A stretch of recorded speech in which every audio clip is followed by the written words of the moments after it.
Hola, namasté, comment vous allez mes belles flammes ce soir, vous êtes en forme? Alors on se retrouve pour une petite vidéo pour répondre à vos quelques questions que vous m'avez posées un petit peu sur les réseaux sociaux et vous rassurer un petit peu.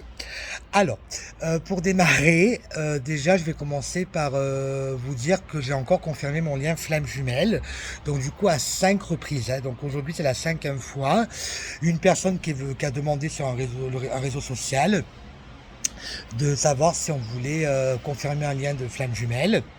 Et du coup, je dis, ben, pourquoi pas le confirmer encore une fois, hein, pour en avoir la certitude, même si j'en avais plus trop, mais voilà.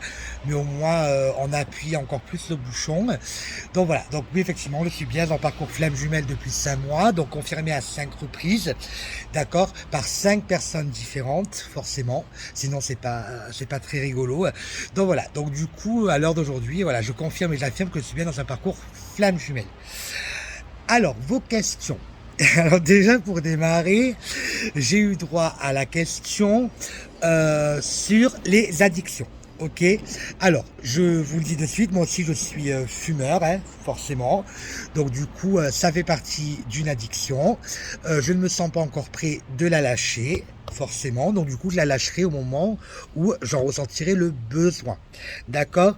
Donc ça sert à rien de lâcher maintenant si vous n'en avez pas l'envie et du coup, vous allez ressentir le manque et du coup reprendre un peu plus tard.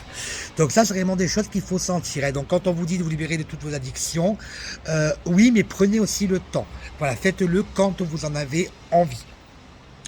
On m'a demandé ensuite dans vos questions comment guérir les blessures transgénérationnelles. Alors, pour les guérir, il suffit juste de faire appel à des thérapeutes de l'âme ou alors aussi faire appel à ce qu'on appelle euh, de l'hypnose régressive, ok, ou alors aussi faire une déprogrammation cellulaire. Moi, c'est ce que je vais faire bientôt, le 11 octobre.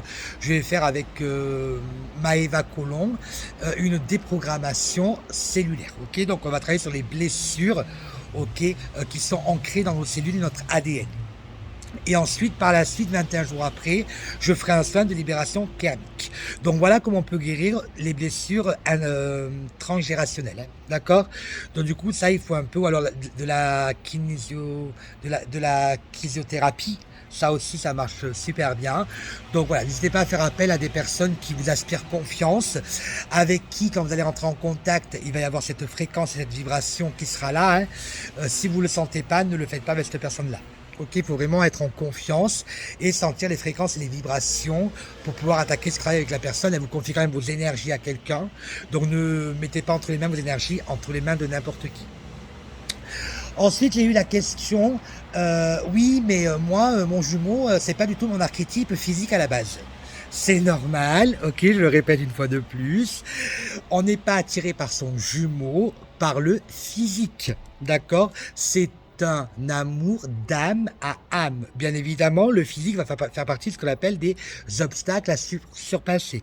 Ok, donc je rappelle un petit peu les obstacles. Donc ça peut être le physique, la différence d'âge, la religion, le mode de vie, la sexualité, hein, puisque du coup il y a des personnes qui sont actuellement hétéros en hommes et leurs jumeaux et homosexuels hommes, donc du coup ben, ça c'est un obstacle à surpasser. Ça peut être aussi une femme qui est hétéro et une femme homosexuelle, et ben il y a aussi un obstacle à dépasser. Ça peut être un musulman ou une musulmane avec un catholique ou une catholique. Ça peut être 1 an, 2 ans, 3 ans, 10 ans, 15 ans d'âge de différence. Tout ça ce sont des obstacles à franchir. D'accord. Mais ce n'est pas du tout une attirance physique. L'attirance physique, c'est valable pour une relation dite classique. Ok. Normalement, si vous prenez une feuille et que vous faites des cases, votre jumeau coche toutes les cases de ce que vous ne voulez pas dans la vie. D'accord. Ça, je le répète, c'est très important. Hein. Ce n'est pas du tout l'archétype physique de ce qu'on recherche au départ. Souvent, c'est bien et belle l'opposé. Hein. D'accord. Donc ça, j'ai mis quand même dans ma story une petite phrase pour vous rassurer. Donc du coup, voilà. Donc c'est normal, ok, puisqu'on est dans un lien d'âme et pas dans un lien où il y a de l'attirance physique. Ensuite, j'ai eu la question sur encore les fameuses énergies tierces quand notre jumeau est avec quelqu'un. Laissez tranquille les énergies tierces, s'il vous plaît. Déjà, moi, j'appelle plus ça énergie tierce, j'appelle ça des alliés. Elles sont là, je le répète, pour vous faire travailler à vous et à votre jumeau.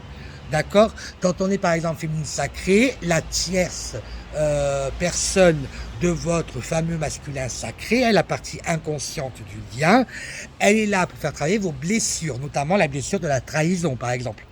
Ok? Donc du coup, laissez-les tranquilles. Si ces tierces personnes, ces alliés, ces compagnons de vie sont dans le parcours de votre jumeau, c'est parce qu'elles ont été mises là dans votre parcours pour vous faire et le faire travailler. Ok? Si ce n'est pas un compagnon de vie ou un allié dans la vie de votre jumeau et que c'est un membre de la famille, pareil, la personne tient son rôle. Elles ont des rôles à jouer, ces personnes-là. Hein? Ok? Donc plus vous allez y apporter de l'importance, moins elle partira. Ok, donc ça c'est une notion très importante. N'apportez plus d'importance aux énergies tierces de votre jumeau. Ok, vivez votre vie, kiffez votre vie. Arrêtez aussi de surveiller votre jumeau au travers des réseaux sociaux. Ça ne sert strictement à rien. Je vous rappelle que le masculin sacré est dans l'inconscient du lien, donc il n'est pas conscient de cette relation. Il ressent quelque chose, mais il ne pose pas le mot amour dessus. Ça viendra beaucoup plus tard lors de la réunion et quand il va commencer à conscientiser ce lien qu'il a pour vous. D'accord? Donc du coup, laissez-le cheminer tranquille. D'accord, je rappelle que le déni aussi fait partie de son parcours. C'est la source qui lui met volontairement dans les mains pour que vous, féminine, vous puissiez travailler, commencer ce travail. D'accord? Voilà au niveau des petites questions que j'ai pu avoir.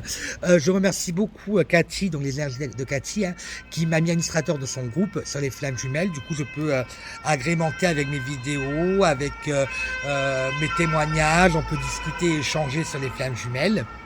Je trouve ça très important. Et du coup, j'apporte beaucoup d'intérêt à tout ce qui est collectif. Hein. On a besoin d'aide entre nous, on est là pour s'aider. On vit des phases assez compliquées, surtout quand on est la féminine sacrée au départ. Hein. Les masculins sacrés se cachent, mais eux, ils sortiront beaucoup plus tard. Donc du coup, voilà, il faut s'entraider entre nous. Et surtout, éviter de douter au maximum. D'accord? Donc voilà pour cette petite vidéo. Donc du coup, je vous embrasse mes belles flammes et je vous dis à très bientôt. Et la victoire est au bout du chemin. Bisous, bisous.